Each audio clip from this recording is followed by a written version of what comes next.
Hello, ladies and gentlemen, and welcome back to another episode of the Steel City Commuters Podcast. I am Austin Cairns, joined here on Zoom with my good friend and co-host Nicholas Brown for episode 24. I can't believe we're already 24 episodes in, but here we are, and we have a lot to talk about today, mostly basketball, but we have some other topics as well to cover. With that all being said, let's bring in our amazing co-host of Steel City Commuters at a different location and has a bit of a different haircut.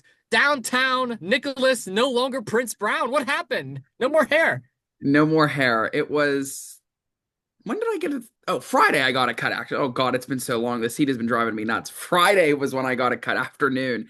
Yeah, sorry. No more Prince Brown here. I got a very short. I had to look like the Austin Cairns style. This is like literally an Austin Cairns look, in my opinion. I don't know about that. I think you're gonna hate me for what I'm about to Oh, say. here we go. Another saying. I think you went from Prince to Elvis. I think you're rocking the Elvis hairstyle now. Elvis is even better in my opinion. I think so too, but I'm just saying, like, if you look up Elvis Presley from IMDb, you look just like him. And who do you look like? Nobody. Me. Oh, I'm a jagoff, so you can just call me whatever. Pittsburgh's hated Jagoff. Right. No, it's most favorite. It's Pittsburgh's favorite jagoff. Come on, Wait, Nick, you know wait, You're no, downtown. that's not what I was told when I listened to Jagoffs for Lucas Carries. You were introduced as Pittsburgh's most hated Jagoff. Am I Oh, wrong? don't even start with Lucas. Lucas don't know anything. Yes, he's the host of Lucas Carries, one of the most popular episodes out there. I guess. I guess. Oh, come on, Elvis. Okay. Yes, I am in a different location. Needed a change of scenery, and it is so hot outside. I can't even think. I can't even tell you the last thing I thought properly today. Dude, it is so bad outside right now. I can't And even you even have a stomach pool. it. And we even had a pool party yet. That's an issue there. Well, I mean, maybe if you were to get from New Kensington to here, we Oh, can. that's easy. I can hop on the next bus. Don't you worry. All right. Well, I will see you very soon then. We're not only changing up your scenery and your haircut a little bit, I'm actually dressed a little bit nicer for once. I just got done being on a different podcast. I'm gonna keep that lips sealed. Let's just say I'm doing eight What podcasts. podcast do you do? My God, every time I talk to you, you're doing a podcast. I got interviewed by someone from Point Park actually, so I'm just gonna keep that on the download for now. I don't know when the episode's coming out. Don't want to spoil his little mojo, but yeah, we're actually changing things up on Steel City now. We are now side by side. You can see both of us at the same time. I mean, I could just kind of elbow you. I don't know what side you're on, but I'll just elbow you real quick. Are you on If my I'm left or my right? Which side are you on? you're on my right. If you're So looking at this my side. screen, yes, there you go. All right. Well, just nice little elbow real quick, and then you can. Oh wait, I got it. Boom. Oh! Dang! Watch where you're swinging them elbows at. Damn it! Sorry about that. I like the new side by side because now none of us can hide. We're now actually on camera the whole time. Exactly. So when I'm drinking my pop in the background, it's not. It's gonna actually be shown on camera. That's okay. I have coffee around here somewhere in this room, but we'll get there. That's okay. We'll get there. Well, we have a lot to talk about. Lots of interesting stuff happened over the last couple weeks. I know you won Big at Bingo again. I had some stuff going on with my other podcast. You want to share, I guess, what's going on in the world in New Kensington? Yes, everything's been going well. I have been at a lot of bingo action because we have a lot of surprises that I'm eagerly trying to afford here for two jagoffs. I don't want to give too much away, but yes, Oh, over that side. over there, yes. Yes, I've been hitting big at bingo. Thanks to all your good vibes. You and LK over there are always saying, "Are you going to bingo? If so, win big. If so, win big." So, thank you for that. Of course. It's been good here. We haven't seen each other in person 2, 3 weeks? Question mark. I don't remember. It's been a Was it while. Toledo? I think it was Toledo Honey was the last one. Yes, which was about 2, 3 weeks ago. So Yeah, that was a we're good one. missing connecting each other. But again, we've just been so busy. I have bingo. I have other events. You've been literally on 8 different other podcasts this week. You are going to be. And so our schedules just aren't lining up. But anyways, this is the summer of grind. Now I'm quoting Austin Carnes here. My God, this is the summer of grind. So much is happening. We've done some bonus content within the past few days, and we're still grinding hard on Still City, and we have a lot of big guests coming up and coming our way, and I'm very excited about that within the next few months. One of them is going to be your dad. One of them is going to be my dad. That's the talked about ones. The other ones are going to be some surprises that we have. A lot of Point Park guests are going to be coming on. Maybe some of the people in the Steel City. I know on two Jagoffs, I'm actually having 3 different guests on this week alone, on top of our weekly episodes. So it's already going to be a crazy week for two Jagoffs' sake. And I gotta tell you, man, this podcast right here is doing phenomenal as well. We're only 24 episodes in, and Steel City has already had two guest game shows, a bonus episode of us doing a 1v1. Like, what other podcast can say they're doing that? I don't know. I don't think anything in our area. And pretty soon, LK will be at Point Park. So LK will be joining us on the broadcast, on our podcast, frequently, hopefully coming in the fall, because I think we can say now that we are going to still be continuing recording Oh, for Monday, sure. Tuesdays, and uploading Wednesdays. I feel I like feel like that's a good schedule. yes, we like our Wednesday uploading, especially you get done with work early and you call and we are like literally on the phone as we're posting, and that's when all the magic happens. But Yep. we And then I like, get to go do two jagoffs right afterwards. It's awesome. yes. And you never know, I may appear on that other podcast because I am an honorary jagoff. So I might You be are now an honorary popping jagoff. You're officially a part of the team. So, might be popping off here and there, and very excited to cross the streams, as they say in the business, when you go to another network or another affiliated network. So I will be crossing the streams every once in a while for two jagoffs, just so I can torture even more because you just can't get enough of me. All right, Elvis. All right, Elvis. I'm gonna keep going. Every time you say something, I'm just gonna come at you with the Elvis with catch line. with the Alva Like show. Will a new little thank management you. Thank you very approve? much. Will new management approve? Probably. Figures. Yeah. Well, there's some other big stuff going on in the world of two jagoffs. I mean, another politician. This is 3 weeks in a row now.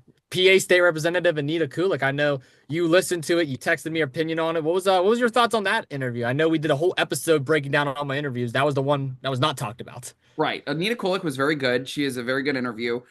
Had a lot of good answers. The one thing that kind of stood out to me was the bill that's currently being that she kind of co-hosted in this bill is talking about finding and getting some protection for PIAA and WPIAL officials and just officiating overall.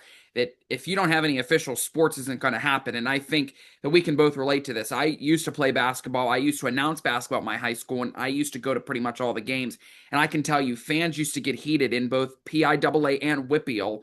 And you just don't want that type of environment. We've seen it on the news that the different officials have been involved in different heated arguments. And so this is the bill that I think is finally hitting the floor, finally should be signing into law. And I think you brought up a good point that no matter when and where this is going to get passed, Governor Shapiro is going to sign this into law, given he is a big sports fan. And so he has kids that play sports, probably WPIAL, PIAA. So, of course, he is going to be signing this bill once it hits the floor. But I think she kind of broke down the legislative action, how tricky it is to act when it gets to the floor, when it gets over to the Senate. If the Senate changes anything, then back to the House to pass that kind of version.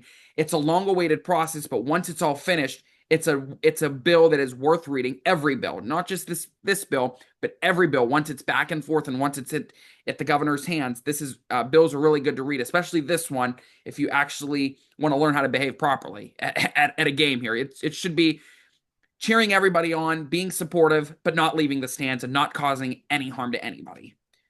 Absolutely. And I mean, I like the fact that it's going to be raised from a misdemeanor 1 to a misdemeanor 3 if it actually goes through legislation, which needs to happen, Nick. It really does.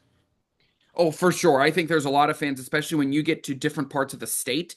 I know out in the at least middle and eastern part of PA, Austin, when you get into sports, officiating is very different from how it is here in Western PA, at least where in our area, there's a lot of fouls that are called, a lot of the, touching of the arm, a lot of the roughness.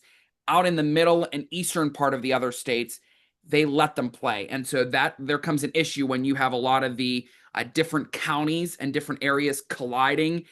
There seems to be some disagreement on if and when are these calls going to, if they're going to be made at all. How is the game going to be impacted? I think there needs to be some discretion too with PIAA, with WPIAL, how everything is going to be called correctly, how all the calls are going to be called correctly. And there's actually no disagreement that if you're going to call roughness out in the middle part of the state and eastern part, you have to call it back here at home in Western. If not, mixed officiating is not going to work. Absolutely. Couldn't agree more. Couldn't agree more. Well, I would like to transition over to our next topic of the episode, and that is the NBA Finals. It is finally concluded, Nicholas Brown, after 7 long games. One of the best series that I've seen in a very long time from an NBA playoff game.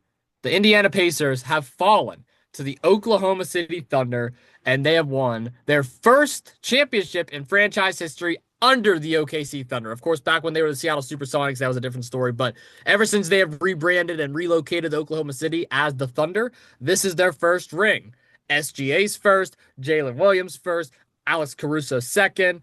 Lots of guys out there winning their first ever ring. And I got to tell you, relatively young team, relatively inexperienced, and they were the best team throughout the regular season, best team throughout the playoffs, and they won. Yes, they played up a beat up Denver Nuggets team. Yes, the Minnesota Timberwolves lost Anthony Edwards. And yes, the Pacers lost Tyrese Halliburton in that game, and he was playing through injury all series. But at the end of the day, the Oklahoma City Thunder proved why they are the best. SGA proved why he is the MVP. Jalen Williams did carry heavily in that game 7 game. That's something we cannot ignore. But at the end of the day, we have to respect the fact that this is the best team in basketball, and they showed why they are in this series. I think this game right here, specifically in this series overall, did basketball a very strong justice and put the NBA right back on the map. Much needed series final. Did we think this was the outcome? I don't remember what I predicted 2, 3 weeks ago when talking about this because it's been so long. I think I predicted that it was going to go to 7 games, if I'm not mistaken. Refresh my mind here. I'll be honest, I don't quite remember your basketball take. I apologize, but I remember I said Thunder in 6. So I was 1 game off. 1 game off. You're 1 game off.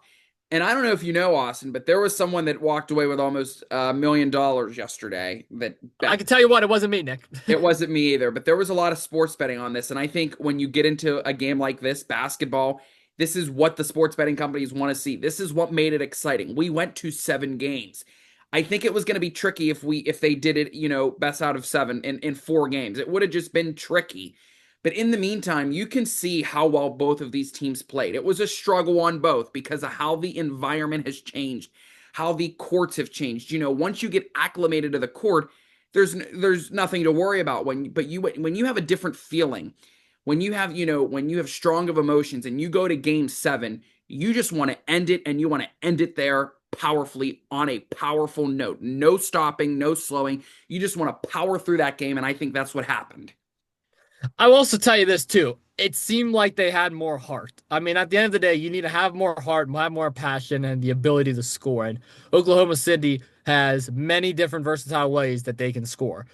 If the Pacers did not lose Tyrese Halliburton, though, Nick, that's something we have to talk about. Would the series have been different? I personally believe it could have been. We could have seen the Pacers easily hoist the NBA trophy if Halliburton played the rest of that game. I mean, after all, he's a superstar. He's the leader of that team. He's the recognized player that you want to have the basketball in his hands.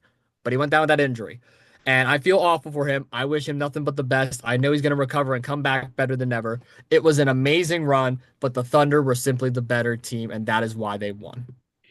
I feel like though the Thunder, they did have some complications going into the season finale. I feel like their road to the playoffs were very tricky. I feel Not really. Not really, but I feel like a lot of simple mistakes. They made a lot of simple errors in games, and it Well, happens yeah, to everybody. they made simple mistakes, but I mean, let's not forget the Nuggets were banged up. Anthony Edwards was gone. I mean, like the Grizzlies was practically playing against a D2 college basketball team because outside of John Morant, who they really have. I mean, it was an easier path to the playoffs, but I love the point you brought up. There was a lot of simple mistakes made. They made mistakes that almost costed them games, and that's why it went to 7 games. It shouldn't have, but it did. I mean, it happens when you make simple mistakes, but is this going to be a repeat? Are we going to be able to see the Nuggets claw back from this year? Are we going to be able to see Probably. Grizzly, the Bears, claw back a little bit? It's going to be tricky because once you have an injury, that kind of puts a ripple effect into your team. And is Halliburton going to come back stronger than ever? He's going to have a lot of work that he needs to do given his significant injury. Couldn't agree more. Couldn't agree more. Let's move over to our next NBA topic that we have, and it is a massive trade. It's actually one of the headlines of this episode. Kevin Durant, Nick. I mean, both me and you know how spectacular of a player he is. He is now being traded from the Phoenix Suns to the Houston Rockets in exchange for Jalen Green, who is a guard, forward Dylan Brooks, the number 10 overall pick in the 2025 NBA draft, which starts this Wednesday. The day this is actually uploaded, which is actually pretty cool. Are And you being drafted? I'm not being drafted. And 5 second-round picks. I might be. I mean, if Bronny James was able to get drafted, who knows? I might have a chance. But We'll put your name in there. I'll yeah, get it put on my the name in the record. lottery. Put my name in the lottery. I mean, you like lottery. I mean, why not? Maybe I'll have a chance of winning. Okay, there we go. I saw you. Look at your eyes, little perk up. You were like, "Oh, lottery, lottery, lottery." Lottery? Is there any lottery in town? I haven't played for a little bit. I'm taking a little break because it's summer. look at me like that. Liar. No, I haven't played for 2 weeks. Yeah, it was last time I saw you. All that is true. But no, what was your thoughts and reactions to this, Nick? I mean, the Rockets was already a playoff contending team. The Suns are a struggling franchise, and KD's gone on I another didn't team expect now. Katie to be gone though. I wasn't. I was a little bit shocked by that. I think Kevin Durant was in his place. I think the chemistry he had with his team was amazing. Now he's joining a whole new team, and like the chemistry is gone. Is he going to be able to claw back? The chemistry. Is he going to be able to work with his new teammates? Because you could argue, Austin, that sometimes Kevin Durant is a ball hogger. He wants it all to himself. He has to spread the love per team. When you change a team, it's very tricky to get back into that rhythm, get back into the court, get acclimated to your new teammates, get acclimated how the sport is going to go. How are you going to be able to work with your teammates? You're going to have to be that person to step up and try your hardest. You want to make sure you're noticeable, not just some guy standing on the sidelines. Yeah, you're Kevin Durant and you're noticeable, but when you're on the court, you have to be able to make that impact. Is he going to be able to make the impact with his new team? You could argue it both ways. Ultimately, it all comes down to what's going to be his level of, statistics versus other team. How is he going to be able to work with his teammates versus, shooting threes, taking it in for a dunk, just all of the court in general. You have to kind of keep an eye on the whole court. Where is Kevin Durant going to fit more into his new team versus his old team? Exactly, and something I was just looking at too. If you look at the roster that Houston has right now versus the rosters that Kevin Durant has previously played on, this is probably the youngest team that Kevin Durant has worked with in his entire career since he was drafted and he was in that prime age. I mean, you look back at the Phoenix Suns, he's working with Bradley Beal and Devin Booker. You look at the Brooklyn Nets, he was working with James Harden and Kyrie Irving. You go back to his Golden State Warrior days. I mean, he was there with Steph Curry, Draymond Green, and Klay Thompson. Even in his OKC Thunder days, the prime days, he was with Russell Westbrook and James Harden again. So everywhere Kevin Durant has gone, he's had superstars around him. Everywhere Kevin Durant has gone, he has had playmakers around him. This is really the first time in his career that the players that's built around him are great. They're good enough to get to the playoffs, but they're not household names. Kevin Durant is really the only household name here. I mean, you look at an Amon Thompson, who's relatively young, a Sengun, who is relatively young. Let's not forget about a Fred VanVleet, who, yeah, he was established as a Toronto Raptor, but he's not as notable as some of these other guys that I just alluded to. Kevin Durant is really going to come in here with a new lighting. Jabari Smith Jr., former number top 3 overall pick, he's still relatively young. So Kevin Durant, he can't play ball hall like you were saying because he does like to have those moments where he likes to keep the ball for himself. But here's the thing, he's been efficient on every team, whether it's on his own, scoring, rebounding, defense. He's been efficient every year. This is the first time in his career he's going to have to dial it back and help these younger guys develop. The Rockets were already a playoff contending team without KD. They got rid of Jalen Green, who's a young prospect. I believe he has a scoring issue, which is why he's gone. Dylan Brooks, no offense, is replaceable. So it's not the end of the world losing him. One 2025 first round pick, which that's big. And then the 5 second round picks, I mean, that's kind of minuscule. I was surprised it wasn't more first round picks in all honesty. But the 5 second rounds and the 1 first round pick, I think that was great. I think that's great compensation right there. Dylan Brooks, it's whatever. It's kind of a give me. Jalen Green was the real value here. So the real question that raises out of this trade, can Kevin Durant replace what they had with Jalen Green? While Jalen Green's number 1 issue was scoring, Kevin Durant's number 1 strong suit is scoring. I think they found a gem. You think they found a gem, and I do too. But again, he's going to have to be able to work with this younger team. He's going to have to be able to step up. He's going to have to be the role model for the other You gotta guys. be a leader. He has to be a leader, and I think this is why this could potentially be a good trade, because he could actually have a decent impact if he becomes the leader and he becomes this role model. All the other players are going to be they're going to want to be like Kevin Durant. Essentially, that's what it's going to come down to. We're going to see a Kevin Durant 2.3, 4.0.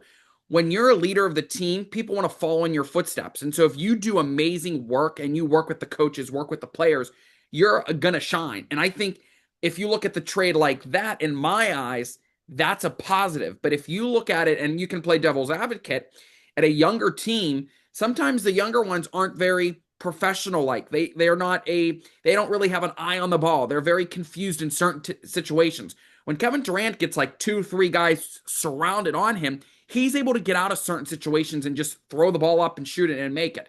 A lot of these younger guys can't do that. They get peer pressured and they just get like standing in that and they want to like twist and turn and they don't want to travel, but at the same time they don't want to get the they don't want to have a turnover on their record. And so I think Kevin Durant really needs to work one-on-one with them and have some sessions to show what to do in certain situations, because certain situations that these youngers aren't used to really could cost them a decent game and a good record.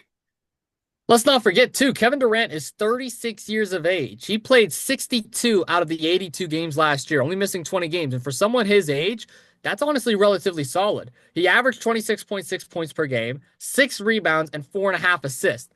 That's pretty darn good for a 36-year-old who didn't even make the playoffs last year, Nick. So I was very surprised by the outcome of this and how quickly it happened. I mean, he literally found out at Fanatics Fest that he was being traded. And Kay Adams, I think, was the one that interviewed him and asked, "How did you feel?" And he was saying, like, we had a great season. I'm looking forward to what's to come.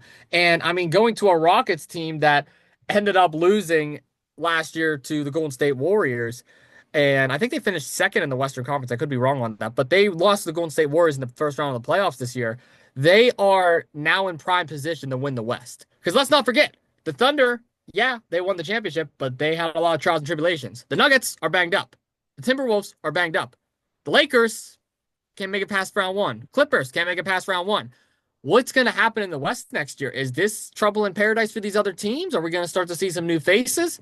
Or do they still need defense? Because the one thing they're losing with losing Jalen Green is defense. I'm not saying Kevin Durant can't play it, but he's 36 years old, Nick. Let's not forget about that. 36 years old is definitely one to watch, because what happens if he gets banged up? He's certainly going to be out for a longer period of time, and that's really going to put pressure. It really is. And I mean, here's the thing. He did play 62 games last year, so he is pretty efficient. He is typically reliable. But at the end of the day, I mean, like when you look at the rest of the teams in the NBA, I'm not trying to say they're soft. I'm not trying to say they're not as competitive, because they are. They're multi-million-dollar athletes. But when you look at a Stanley Cup Finals and you compare it to an NBA Finals, which I'm glad this is finally over, this is actually the next discussion I want to get into. I believe that we see throughout the 6 games that we saw in the Stanley Cup Finals, comparing it to the 7 games of the NBA Finals, don't get me wrong. This was one of the best series I've watched in a long time for basketball. This really helped put the NBA back on the map. But you look at the level of physicality and heart and grind and effort and soul that the hockey players put into it, I don't even think it comes anywhere close to what these NBA players are doing. Because the NBA players seem like they are playing without a care. The NHL players, on the other hand, seem like they're playing for their life. So I wanted to get your thoughts on that, Nick. Don't you feel like the Stanley Cup Finals feel more intense, feel more prestigious, rather than the NBA Finals due to, I guess, the lack of care?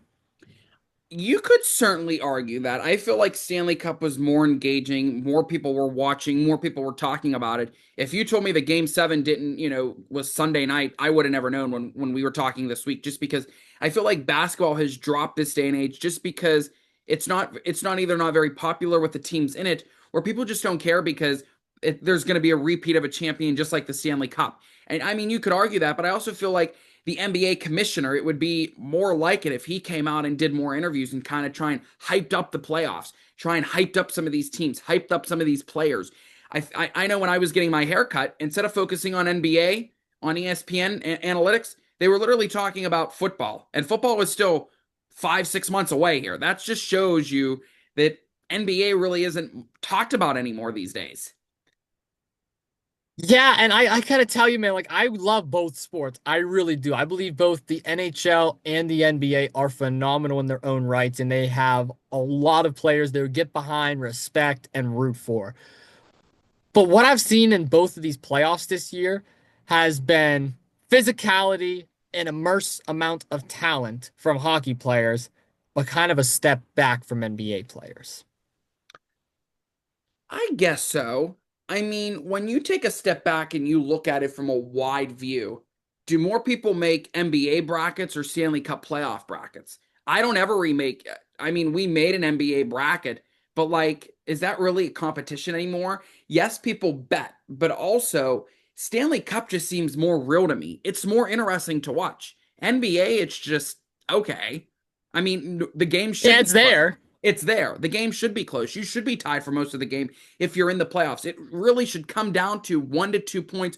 if not overtime, because that's what basketball is. If you can't compete with somebody and you're in the playoffs and you're down 10, 12, 14, 16 only in the first half, that really goes to show that you're not really meant to be in the playoffs and you're not really meant to be juggling all these different type of positions. Of course, of course. I want to kind of move into another topic. I don't know if you saw this or not.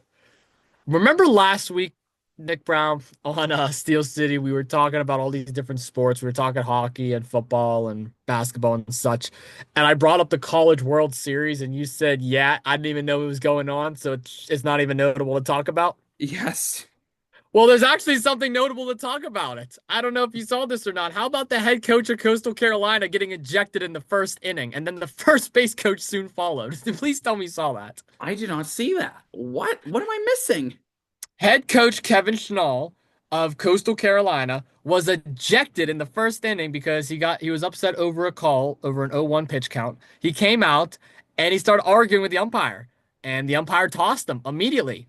So I think it was either the first or third. I want to say it was the first base coach, then came and tried to defend him, and they threw him too. And it was crazy. I mean, LSU went on to win 5-3 to secure a two-game sweep in the championship, but overall, how I wasn't expecting the College World Series to be entertaining, but hey, we got Coastal Carolina's head coach getting ejected. How about that? Reminds me of the Pirates' new head coach. Oh, I Don think in the Kelly. first 3 games, he was tossed in 2 out of the 3. Yeah, I I think think so it's too. time, Austin, that we have the electric pitch zone. I'm sorry. We need the pitch zone that to be electric. I think it's time. I feel like umpires are making a lot of mistakes. It's just that time. And now is the perfect time. We've seen that from both college and now we've seen it in the MLB. It's just a disgrace, some of these calls and how they're being missed. Yeah, but I don't think this one was necessarily related to calls. I'm actually going to read you an official statement from the NCAA they put out. It says, quote, NCAA playing rule 36 F note 1 states that the balls, strikes, half swings, or decisions about hit by pitch situations are not to be argued, the statement reads. After a warning, any player or coach who continues to argue balls, strikes, half swings, or hit by pitch situation shall be ejected from the game. So since head coach Kevin Schnall was continuously going at this umpire, whether the decision was correct or not, there's a rule that states he's going to get ejected. And the first base coach that then soon followed suffered the same fate. Now, per this NCAA rule, I'm reading all this. This is according to Yahoo Sports as well, by the way. Schnall receives a 2-game suspension for continuing to argue after his injection, and Schilling is the one who gets the 3-game suspension. So they're going to miss game 3, game 4, and depending on where it goes from here. So there's actually suspensions being thrown into this. I was pretty surprised. I didn't think it was that big of a deal, but here we are. So both of them we can add to the axed list. Oh, good Lord. This axe list is getting long. All right, Schilling and Schnall. I get you're on the axe list now. They've been axed for two Been to three axed. games. They've been axed. Oh my God. Yeah, Schnall is axed for 2 games and Schilling is for 3. I don't think we needed to go that far. I do feel like a lot of the calls and when you throw, I think it just gets out of hand. I think there should be a series of events, especially in MLB too, don't get me wrong, that if you go up to the umpire, you should totally not be thrown out and should be axed. There should be a level 1, 2, and 3. If that coach breaches level 1, that's like a warning. Level 2 is like a warning, and then level 3 is like, okay, that's enough. And when I mean warning, what they're doing, like getting up in their face. But when you call for a one-on-one meeting for this in the game of why you called it, and you can clearly see on the big board that it was not a strike, there should be some kind of fine for that umpire, because I think it's just getting out of hand right now. It is. But hey, at least we could shed a light in a positive tunnel here and say that LSU has officially won their second straight national title. Well, not second straight. I'm sorry, second national title in 3 seasons. So go Tigers. Go Tigers. Go Tigers. This is their 8th in school history. Eighth. I didn't know that. Again, I don't Yes, really follow college series. I don't either. I'm just looking at the numbers, my friend. Like we always do, we follow the stats. Follow the stats. You gotta live by the stats. But no, I was pretty impressed. I caught a little bit of that game just because I heard about it and I tuned in. I'm not gonna lie, it was actually pretty entertaining. Oh, that's good. It was actually entertaining because when we were joking around about it last week, I'm like, you know what? I'm gonna make an effort to do so. And I saw that happen. I was like, oh great. I was like, great. The one time I tune in, I guess I cursed baseball. You curse everything. My God. What you mean? You know what I mean. Well, I wanted to end off today's episode actually sharing a story, if that's okay with you. You have a story. Anytime we have an Yes, Austin Carnes story, you know it's got to be good. it's got to be good. It's always good. I've Gonna be learned that good. from LK, by the way. But Shout okay. Salute to you, sir. So, IWC Wrestling happened this past weekend, and I was on camera one again. And let's just say there was a social media clip that went around.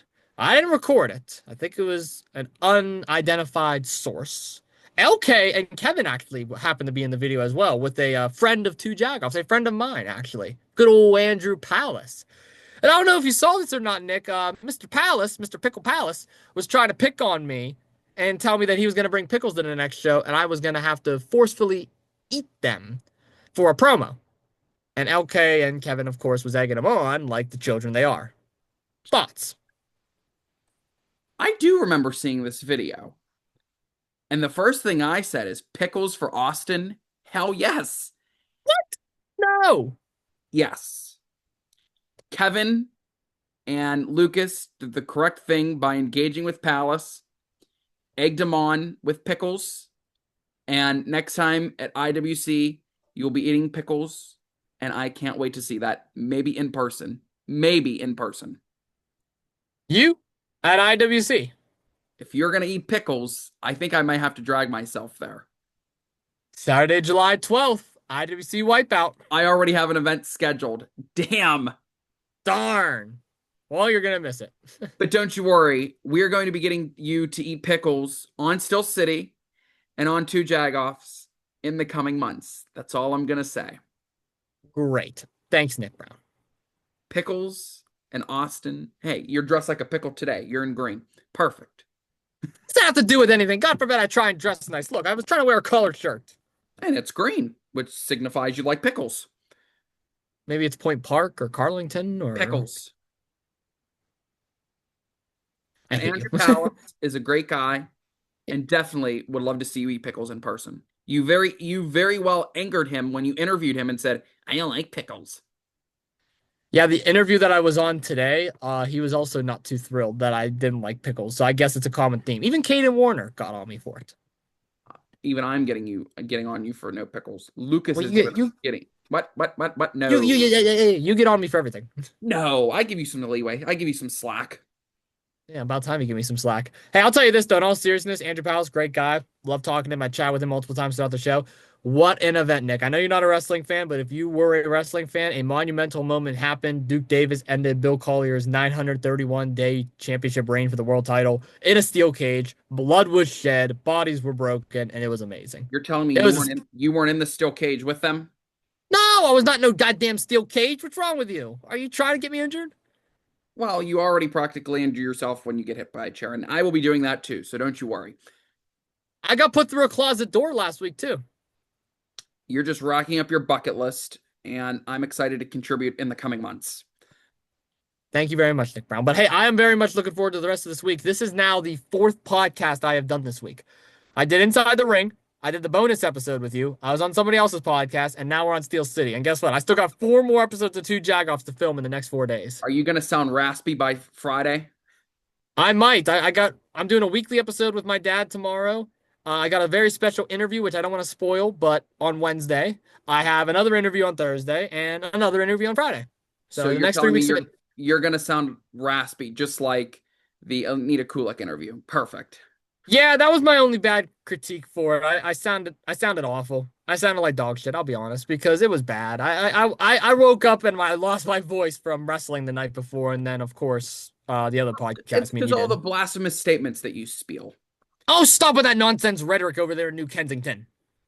Just telling you how it is. No wonder why I'm you about to lost say your I voice. got you on Life 360. I'll be over there in 10 minutes. Yeah, okay.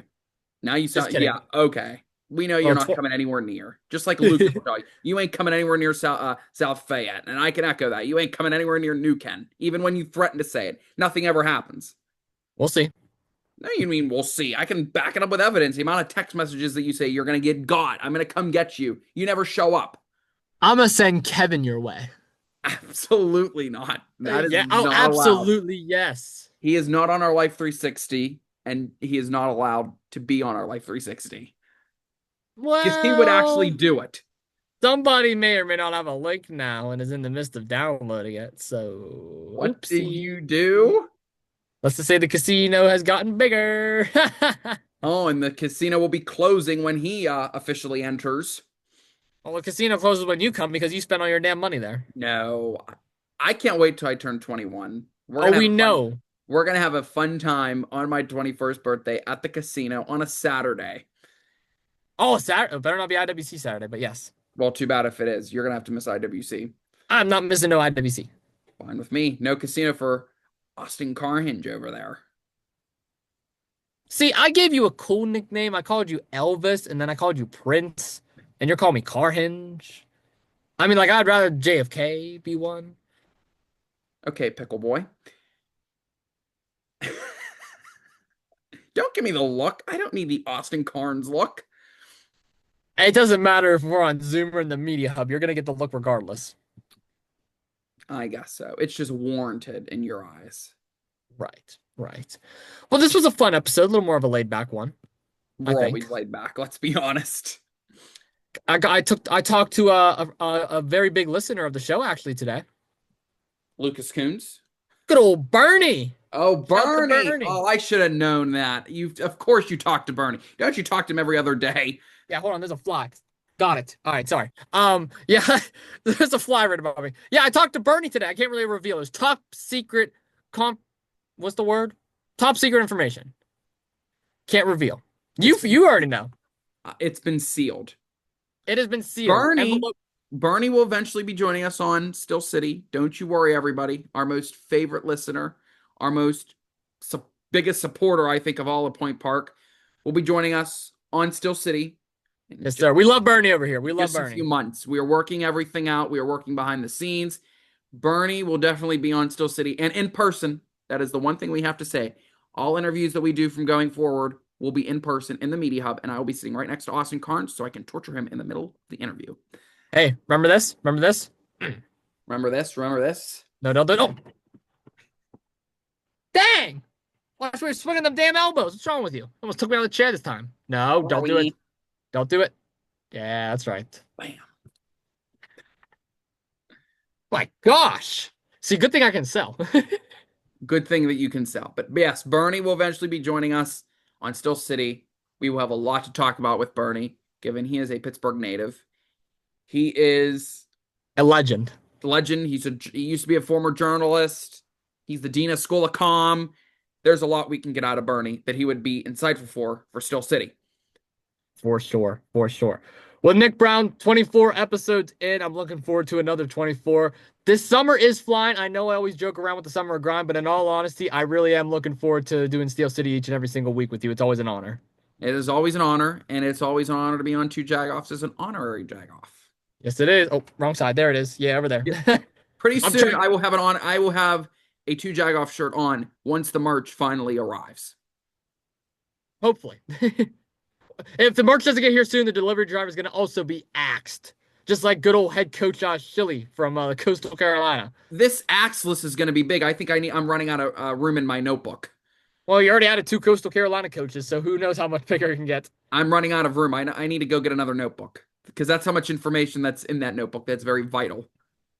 Well, Nick, thank you again so much for joining me as always. And thank you all so much for tuning in to yet another episode of Steel City. Make sure you like, subscribe, and follow on all platforms. Until next time, we will see you all next week.